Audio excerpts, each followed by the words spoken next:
do it.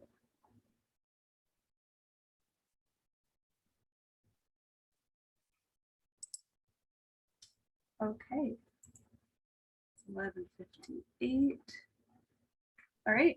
Is everyone good? I can start letting people in. Well, here we go.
Not getting volume.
Okay, we'll get started. Good afternoon, everyone.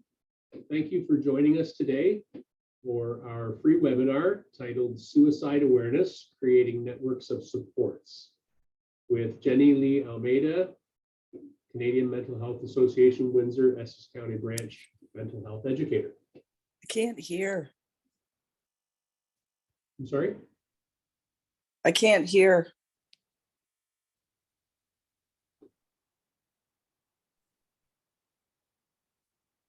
Make sure your volume is turned up. My name is John Beveridge. I'm the coordinator of occupational health and safety at Windsor Regional Hospital and chair of the Working Toward Wellness Committee. Jeff McEwen, manager of recreation services at St. Clair College, will be moderating the webinar today. Abby Lee Hallett, team assistant at CMHA, Canadian Mental Health Association, is supporting the logistics of the webinar today. So a couple of housekeeping items, audio. So if you're having difficulty hearing, just double check the volume on your speakers and increase as necessary. Questions. We will welcome you to post any questions you may have throughout the presentation, and our presenter will answer them at the end. Okay. However, during today's presentation, there will be an interactive element. If we can't get to all of your questions, we will send a link to all the questions and answers in a reasonable time frame following. As per usual, we are recording the presentation and we'll be then posting that to our website. So we'll be making that available to you so you can view, or others who are unable to be with us live can view at a later date. Okay, so September is Suicide Awareness Month, as many of you are aware, in Windsor and Essex County. The Working Toward Wellness Committee is pleased to create an opportunity for discussing suicide awareness, skills building, and to discuss local resources to support ourselves and our local workplaces to increase safety for people who may be thinking about suicide. We all know that suicide can be a difficult topic. And when it affects our lives in some way, we need to know how to start. And so, without further ado, I would like to introduce our presenter today. Jenny Lee Almeida is an accomplished trilingual mental health educator with more than 17 years of professional practice. Jenny Lee brings expertise in working with diverse communities in various mental health capacities and approaches. This includes specialized experience offering progressive leadership in mental health education, programming, and suicide intervention, prevention, and postvention training. We are so glad to have Jenny Lee here today to provide an overview of suicide awareness and intervention in the workplace and lead this discussion. I will now pass the virtual mic over to you, Jenny Lee. Thank you. Thank you, John. And hello, everyone. It is honestly my pleasure, my honor. I'm truly grateful to be in this virtual room with you all. But before we begin, let us pay acknowledgement, right? I'm honored and grateful to be able, right, to learn, work, reside, play here on the land in which we gather today. This land is comprised of the traditional territories of Three Fires Confederacy. And that's made up of the Ojibwe, the Odawa, and the Potawatomi nations, and the ancestral and unceded territory and waters of Caldwell First Nation, whose people are the original people of Pelee Island and Point Pelee. So it's really important that we further educate ourselves. The Ojibwe, the Odawa, the Potawatomi nations agreed to share this territory with the British Crown by way of 1790 treaty, and that was referred to as the Mckee Purchase Treaty of Detroit. So this territory is the home of the Anishinaabe We're represented by the Walpole Island First Nation and the Lenape, who are represented by the Delaware Nation.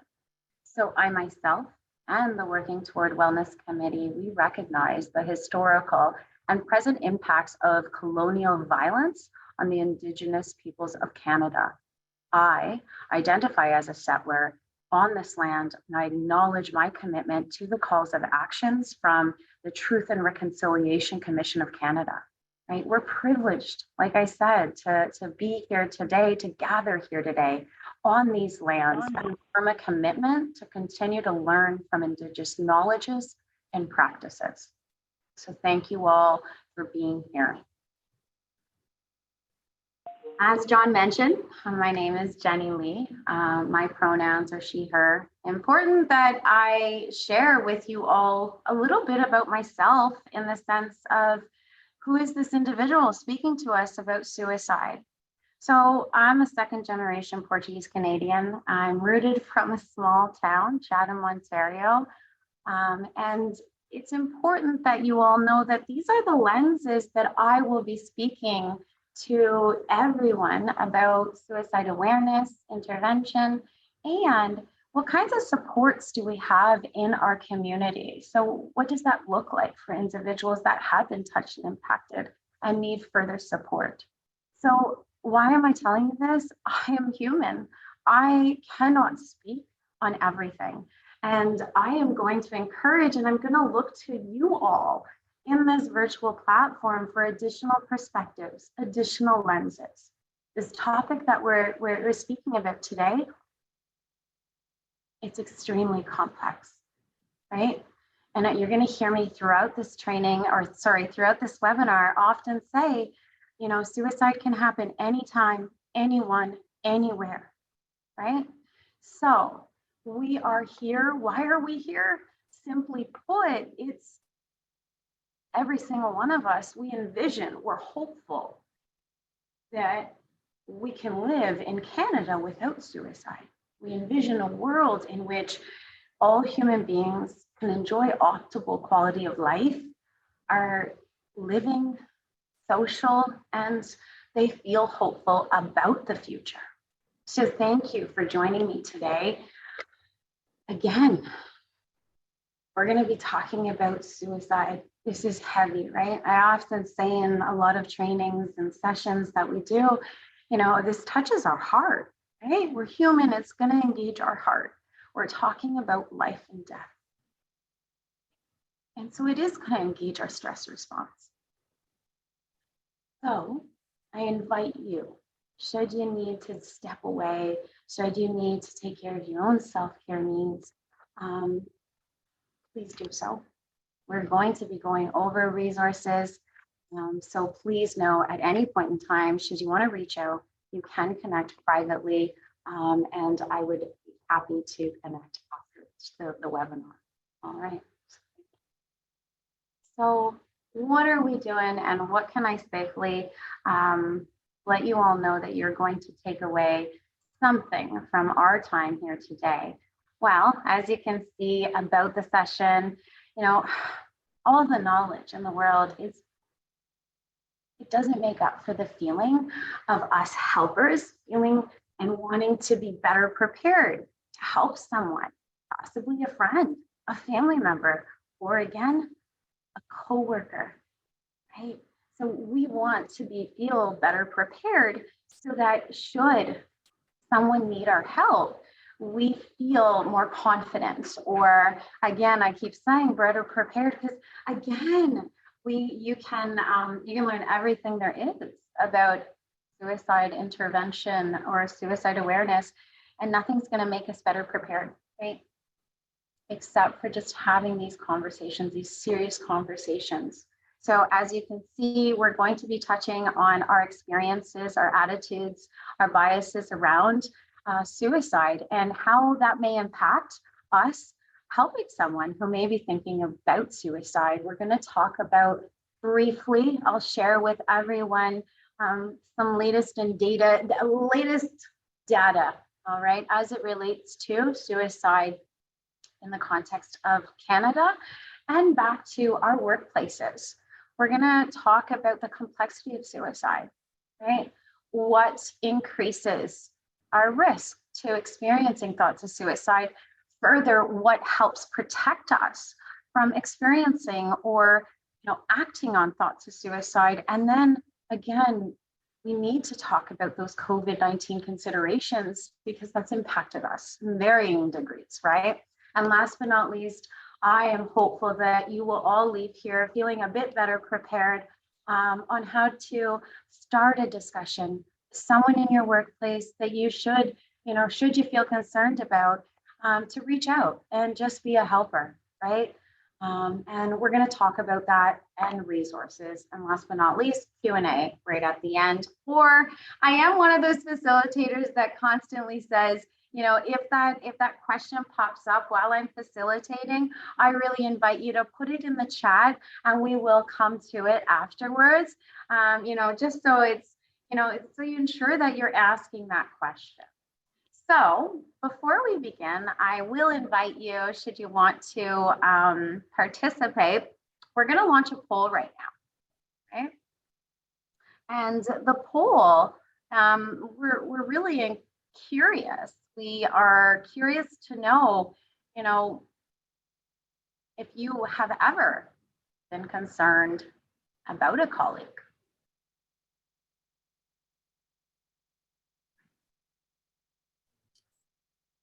All right, give me one moment, Jenny. I'm just going to launch the poll now. So I may have to log out and log back in. Zoom is just doing what Zoom does and throwing a bit of a curveball. So thanks for your patience. Give me 1 minute. Thank you. Thank you, Abby Lee, and not a problem. So right before we get into a poll, how about I start some reflective questions? So I invite you to think about the following. What was your desire to register for this training, this webinar? Would it be fair for me to say that every single one of us, we come to this webinar with our own experiences, our own attitudes, our own knowledge.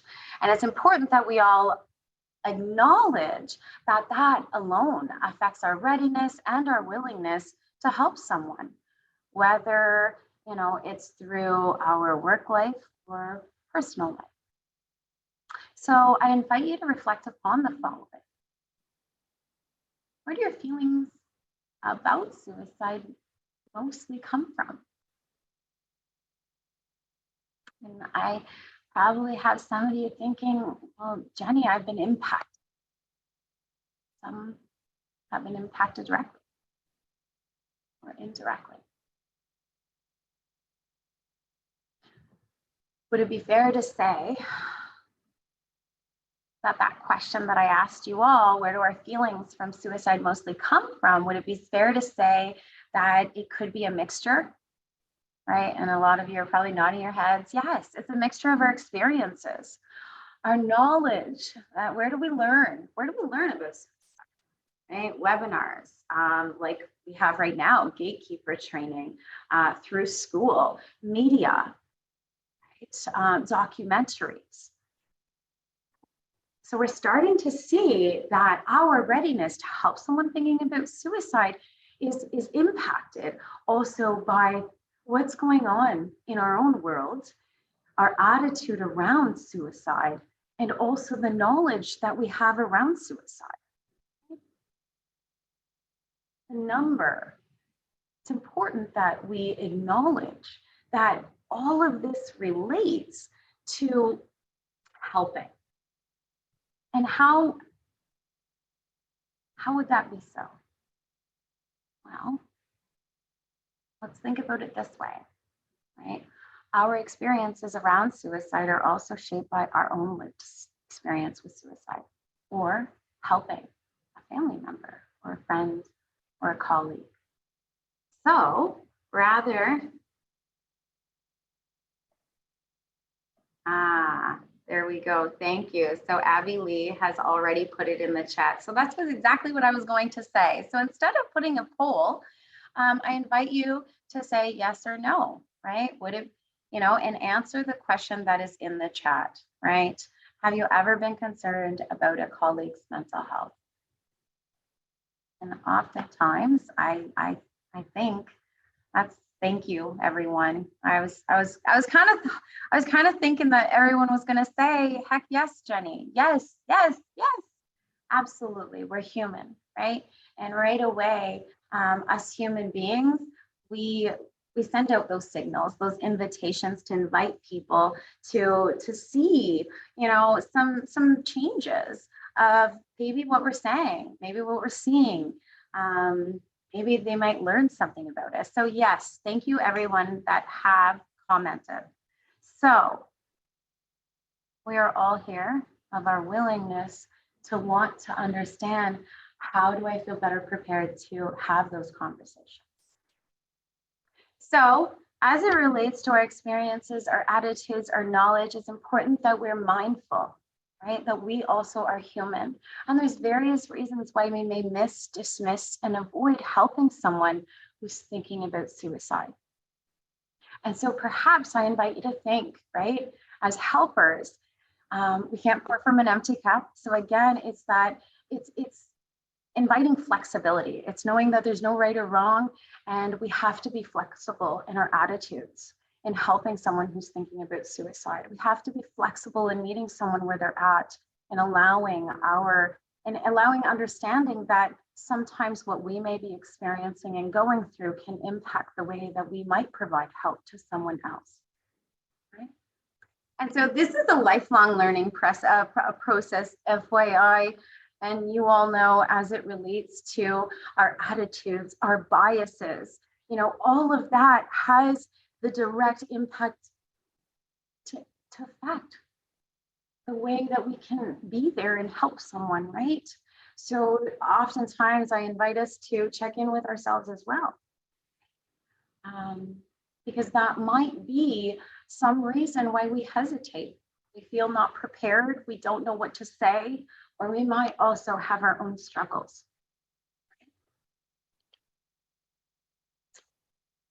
So I'm going to invite you all. Now this is for reflection again. I am going to invite you to pull it out right at the end of the webinar, but think back to this weekend or to the summer. And I invite you to recall 3 things that are important to you in your life. And we're going to discuss this right at the end, but I invite you to just think of 3 things that you can recall that protect you, that keep you connected to life, keep you connected to things that bring you hope, love, laugh, fun, right? Thank you. So suicide in the context of Canada, where are we at now? I would like to let you all know this infographic and these statistics that I will be sharing with you were last updated on March 4th of 2020. So this was by Canada Health. And what we do know is 4,000 Canadians die by suicide each year. And so that's approximately 11 individuals die by suicide each day. I would love if any of you could write in the comments in the chat, drop a 1 if you think this number is low. Just type in 1. All right, so thank you all. All right, so why is this number a 1? Let's start writing down what are reasons why this number could be lower. So I'm hearing from, most predominant, all of you are saying that, Jenny, that number is low. We do lose more individuals to suicide. And so you're all spot on, right? What do we know? Statistically speaking, right? Stats miss persons one-on-one, right? So unreported suicides can range from 5 to 25%. So let's just increase that number, right? So we're starting to see that suicide is way more complex. So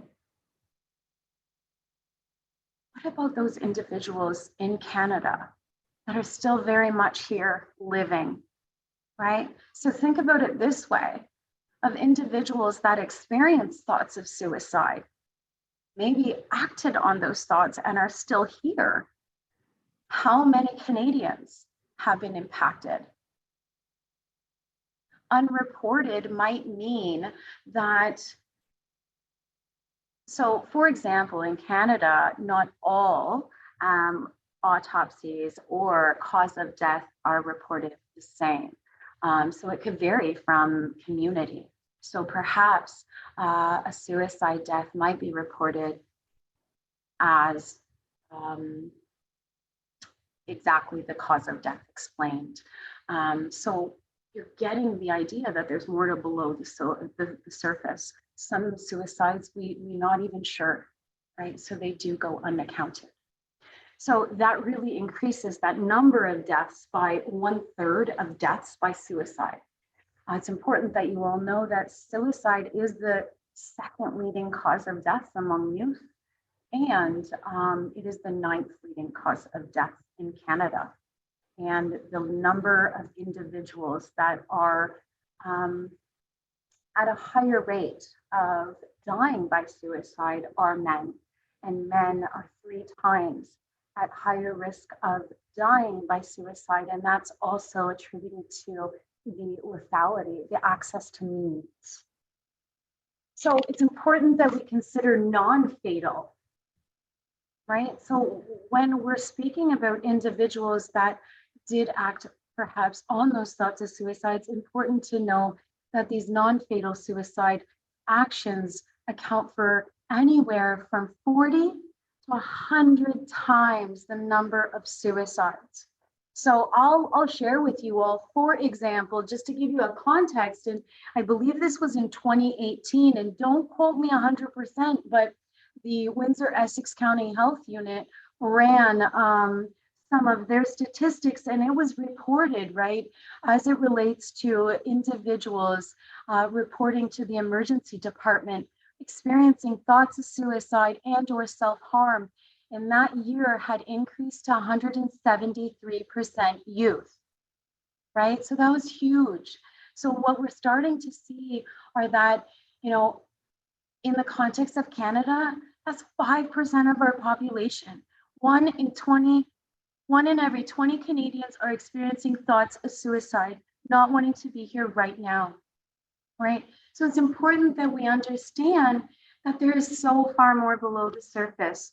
And like, I'm so excited to honestly be, you know, facilitating a webinar really focused on workplaces, because what is it? Like 80% of us, right? 100% of us are in the workforce. It's important that all of us understand that 80% of all individuals who die by suicide are actually working.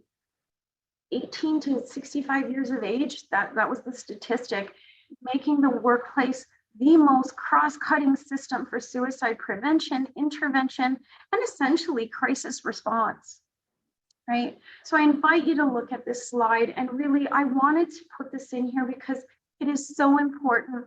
This is why workplaces, this is why the workforce should be listening in, developing policies as it relates to employee well-being, but also policies on how to better support an individual should they be struggling with thoughts of suicide. Because what do we know? Anywhere, anytime, anyone, right? Thoughts of suicide happen, right? We know this. So researchers are finding that suicide rates are highest among individuals working in 5 major industries. As you can see, this was released in 2019. This was a national guideline that was really released in the United States, but to me, I'm sorry, it marries what we're seeing in the context. Recently in Canada, a lot has been really focused on increasing that talk around supports, reducing the stigma as it relates within construction and extraction jobs, because the high rates of suicide, again, reaching individuals and working in isolated industries as well. So, and I invite you, please, if you can, I think it's so powerful when we're all putting things in the chat so we can all see, because we're not alone in this.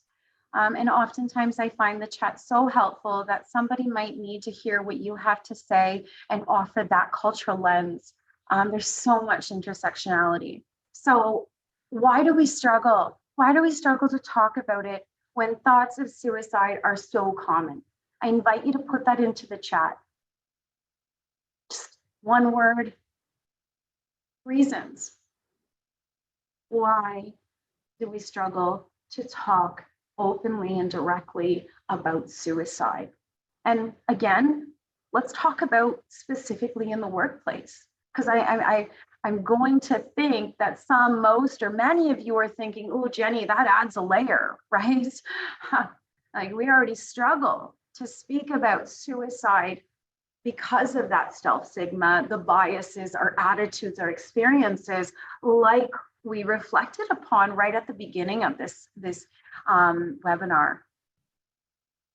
So thank you everyone. And as you can read in the chat, for those of you that are just listening in, we've got stigma. We've got, it's painful, it's emotional to speak. It's like we're removing the armor. And then we have to think about or worry about someone's judgment or perhaps consequences, or perhaps, right, my religion might be telling me that it's not right, right? There's still numerous countries that suicide is still very much a crime, right? We might be fearful of saying the wrong thing to the wrong person, right? Or the shame that perseverates or is there, right? There. And thank you to all who have participated and continue putting it in there, because you're all right. Many individuals in distress do not seek help or support on their own. So it's important that we all identify, why don't we talk about this, so that we can start, coming together collectively, right? Identifying someone thinking about suicide can really help you reach that person that might be in the greatest need, to be able to connect them with care and support, right? So thank you all. So why? Some people always ask, why suicide? Why does someone come to thinking of suicide? Life happens, right? I invite you to think of all the wonderful joys that life brings. And we know amidst all that beautiful joy that we are doing living life, we experience setbacks, losses, struggles, right? And from time to time, we, us human beings, have that capacity to think, well, life is just not worth living. So suicide thoughts become that answer, become that way to alleviate pain, right? So when a person ends their own life, right? We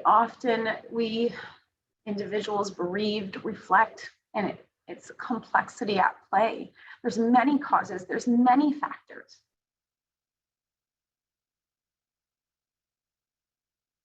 Any number one of these things that you see listed on here, for example, right?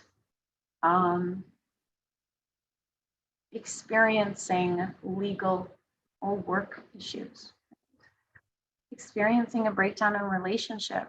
Could those things lead us to experiencing thoughts of suicide? Yes. Could they also not lead us to thinking of suicide? Also, yes, right? Suicide thoughts and behaviors are not the natural consequence of serious life stressors or life-threatening illnesses. Oftentimes, what we do hear from individuals is still very much here. They don't want to die, they want the pain to end, and that is very different. So it's important that we also know that about 66% of suicides found alcohol. And also 90% of all suicides, when a psychological autopsy has been completed. And like I said, we start to explore what was going on for this individual. We see it is not just one. And it could be that an individual might have been experiencing major depression and or substance use, or perhaps chronic pain, physical illness. Again, the complexity. So oftentimes I always invite everyone to think, you know, anything can lead someone to possibly experiencing thoughts of suicide. It could happen to anyone, anywhere. It's important. I wanted to put this slide in here just for us to acknowledge that now we also have added layers, added complexities that weren't on that slide previous, that lends itself to COVID-19, right? Again, that isolation, the loneliness, the conflict, the violence that occurred in numerous homes, right? So when we're looking at how suicide behavior develops, it's important that we know that we all have the ability to help someone right now. And how is that? Well, guess what? Our brain's number one job is to survive. So even when we experience thoughts of suicide, our brain is telling us we need to survive. So we send off invitations, messages to people that we care about, or maybe strangers even. So again, we start to experience thoughts, right? Thinking or contemplating that life is not worth living.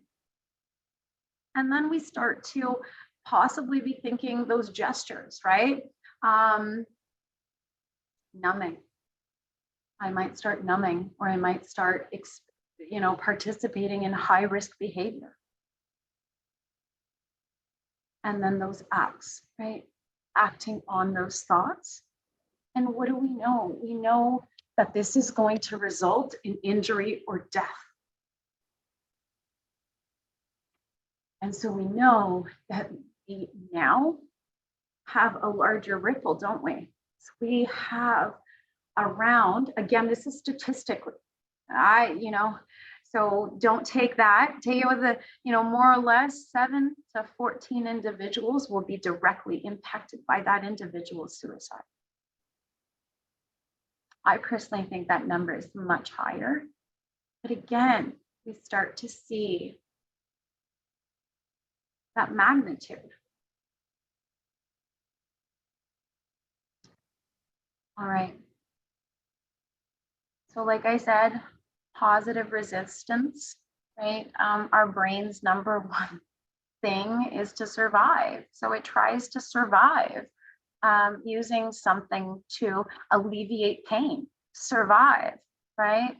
So it's important that we all, and I invite you all to think about your own protective factors and these protective factors that can really help reinforce and help someone thinking about suicide in the context of our workplace as well and our personal life.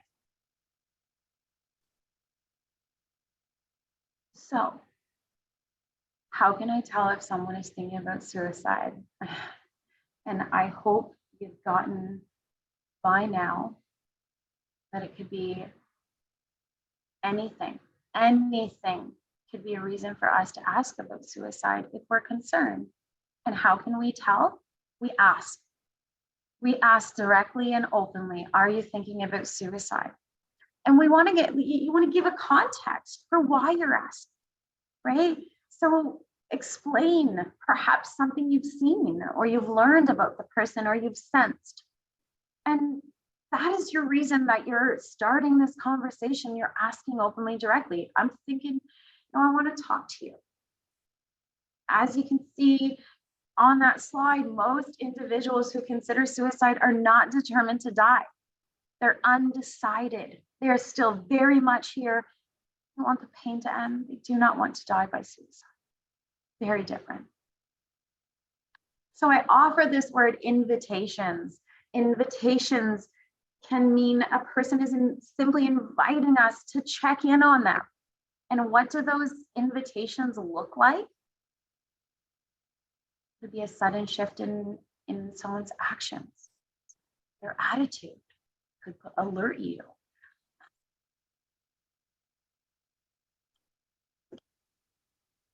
I invite you to look at this slide. I'm going to give props to a gatekeeper training that I facilitate, and that is applied suicide intervention skills training. This is taken from that course, as well as Safe Talk training. So if you are curious, interested, or have piqued your curiosity to come and take a training, this is pulled out of there. And in the training, we really spend time really looking at the multitude of factors that might invite us to ask someone if they are thinking about suicide. So as you see on the screen, once again, this is the most statistical common clinical wisdom research. And this is all pulled together to provide us with, more or less those invitations that we want to ask openly and directly about suicide. Now, as it relates to events that we may learn that someone has experienced, I'm going to strongly invite you to think about this.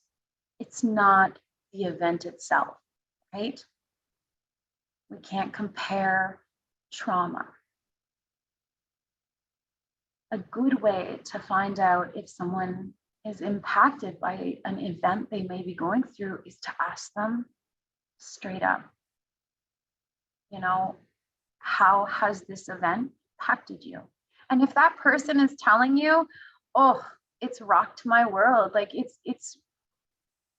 I'm feeling a lot of pain, I'm experiencing a lot of loss, that's inviting us, right? It lends itself to asking more questions, right?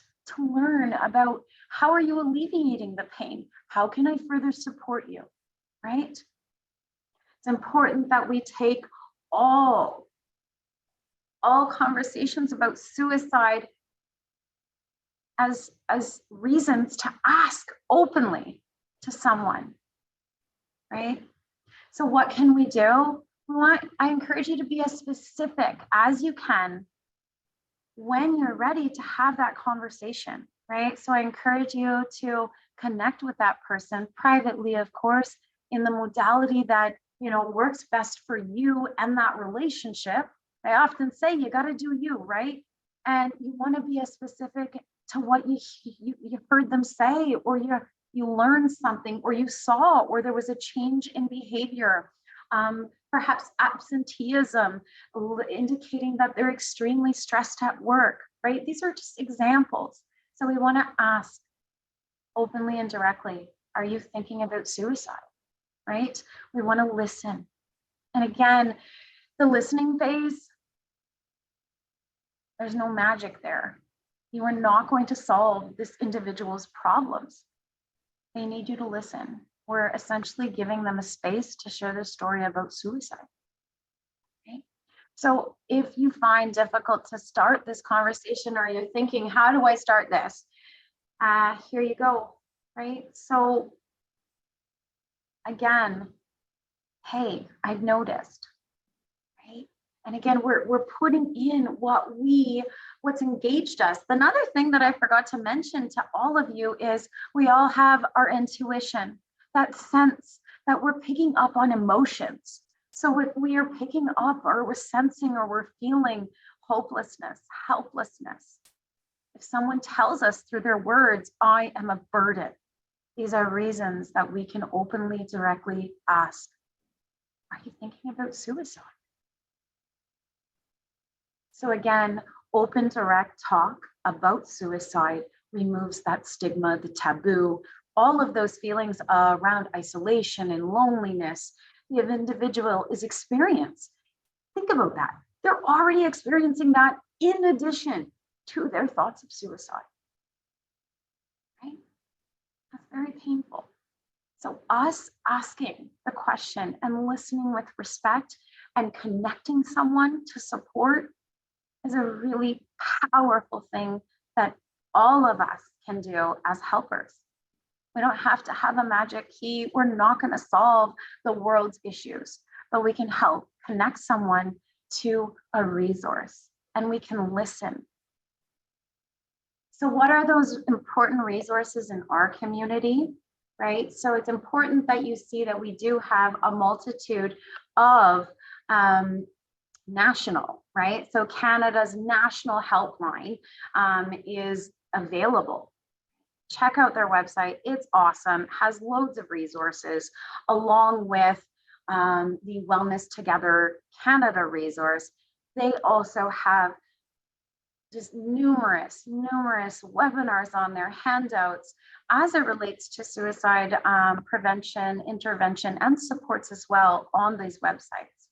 So locally, it's important that we all know about our Community Crisis Center and how it offers intervention services 24/7 to anyone requiring immediate help. So all us helpers, it's important that we know the 973-4435 number. If that one's too hard, 211, right? We want to connect this person. The most wonderful thing that you all can do as a helper, and I invite you to do it, is ask the person, would you like me or I'm going? Let's call the number together. We're going to do this together. It shows that person that you care and that willingness to help. And, you know, this person just possibly shared their story about suicide to you. So they might be tired. So any way that you can help, share their story with them there and make sure that, you know, nothing has been missed. It's that warm handoff. And that person is going to really thank you, because it's really intimidating and scary, can be, contacting a helping professional for the first time. Why? What did we all say? The stigma and the taboo. So we also have the Regional Children's Counseling Center, right? Regional Children's Center, Hotel Dieu Grace Hospital, really important, Kids Helpful, and also offers supportive counseling. We have Maryvale, there's day treatment program, there's acute mental health care program. And I'm going through this quickly and I apologize because I want to get to Q&A, but I want to ensure that you're all seeing these slides because these are powerful, powerful resources that we can connect individuals in our area to help, right? Something that can keep them safe for right now while they're getting through those stuff. So the Windsor Youth Wellness Hub, as I indicated, you all will be receiving the slide deck. We have Credit Canada Debt Solutions, Connects Ontario, Family Services, Windsor-Essex, their counseling appointments. Post-vention supports are offered, right, through Family Services. We also offer here at CMHA numerous bereavement education seminars as well as support groups for individuals that have lost individuals to suicide and are bereaved. Another way we can help someone thinking about suicide and possibly help ourselves should we ever experience thoughts of suicide is to use this acronym, and that's HOPE. Help, seek help, finding optimism, trying to change perspective, attending to our emotions, and strengthening our connections to life by cultivating meaning.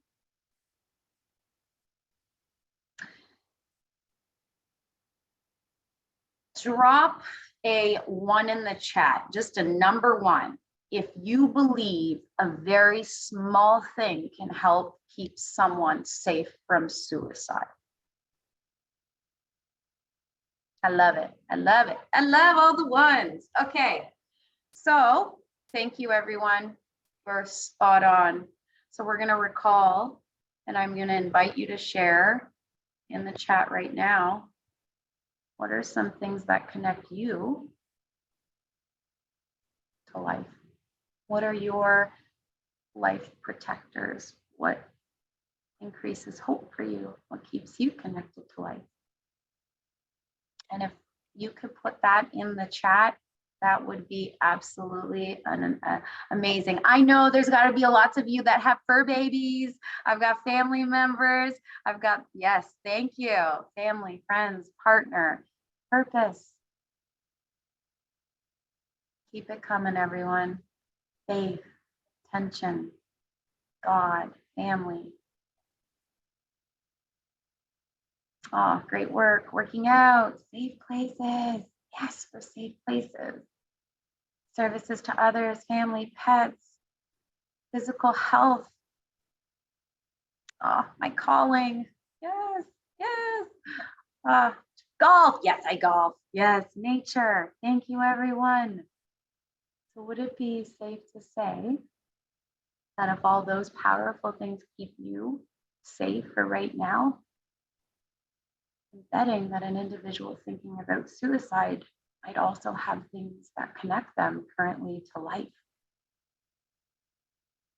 So we could, by hearing their story, we could reflect back some of those powerful things that connect them to life and help them as they get through those thoughts of suicide.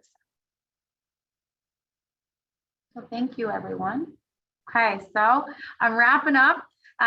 So if anybody has any Q&A, please start thinking about those.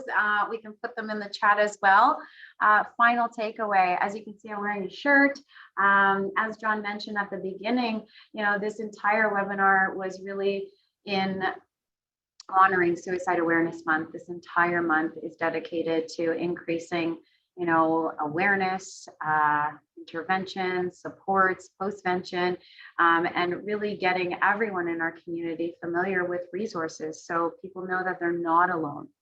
It's important that we know, and I know that everybody listening in, you all know, suicide prevention matters every day. Do this work day in, day out, right? So how can we participate further this month? I invite you, if possible, if you're able to. It's going to be so powerful. I'm really excited. If you see me there, please come say hi to me. Give me a hug. I like hugs. September 25th, we're going to be together in person at the Sportsplex at St. Clair College. I invite you to attend. If you'd like to pre-register, Abby Lee is going to drop a link in the chat to pre-register for the walk.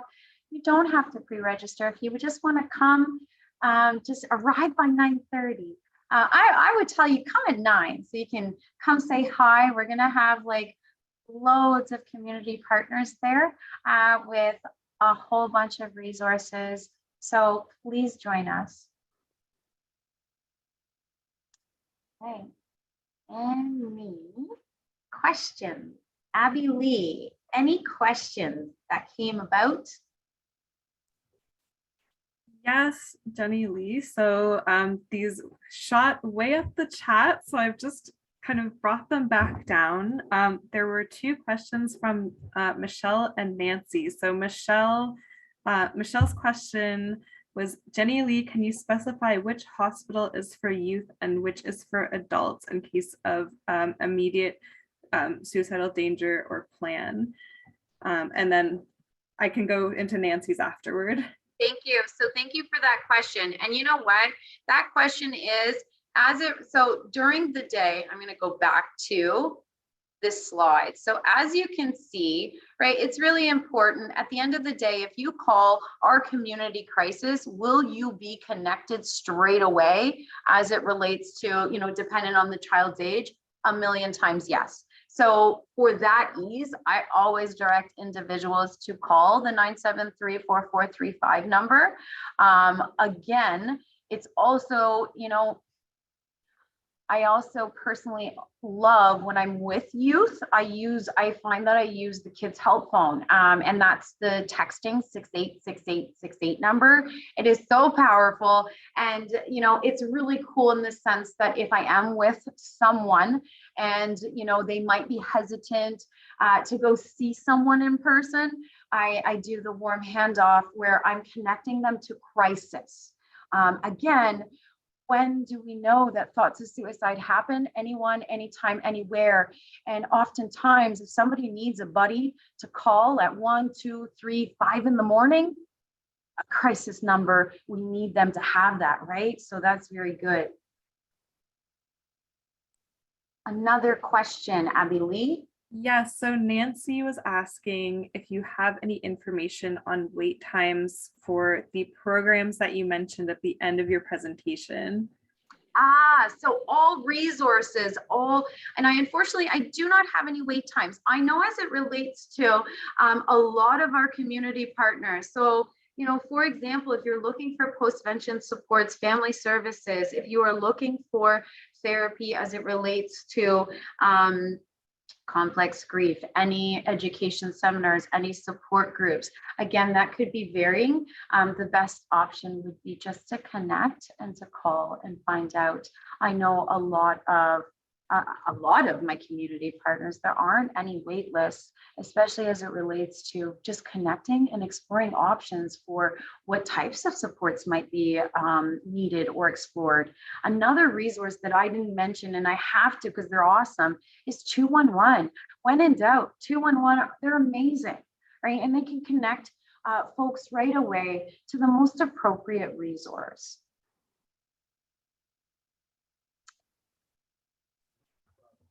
Anyone else have any questions? Sorry, I'm gonna fast forward my slides again.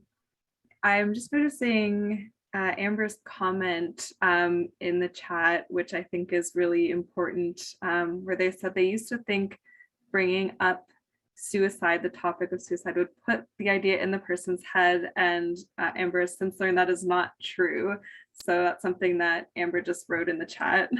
Thank you, Amber. Yes. How did I not say that? Oh my goodness. Yeah, you know what? A big reason why sometimes we hesitate to be that helper is because we think that our role might be way bigger than it is, or numerous trainings that I've been in, you know, people, we're so kind, we're so loving that we have the best intention. And oftentimes people say, I'm not going to ask that question. I'm afraid that it might plant the seed. If this person's struggling, I don't want to give them that idea of suicide. And oftentimes that is a myth, right? Us human beings, we are not that easily influenced. My goodness, right? We are not easily influenced. We're just not. You will never put that idea in someone's head. Never. You're going to do the opposite. You are going to put in that person's head that you're the type of person that doesn't miss and dismiss and avoid the talk about suicide. You're the type of person that there's no shame, there's no stigma, and you're a helper. That's what you're showing that person simply by speaking about suicide. That person needs you to ask about suicide. They want you to ask. And is it going to feel icky? Yeah, and that's okay. It's about life and death. That courage that you have in asking is going to help save a life from suicide. So it's important you also see in here, we've added local resources, right? Last but not least, I have references in there, all the slide deck. And I want to thank you all for your time. Thank you for attending the webinar today. I hope we were able to answer those questions. I thank you all for adding to this webinar with all of your experiences, all of your wealth of knowledge. And thank you, if you are a helper, thank you for everything you're doing to keep people safe from suicide. And I really thank you, because that's how we create, and that's how we create a community where we're safe from suicide, is that we're all doing our part to help. So thank you all very much.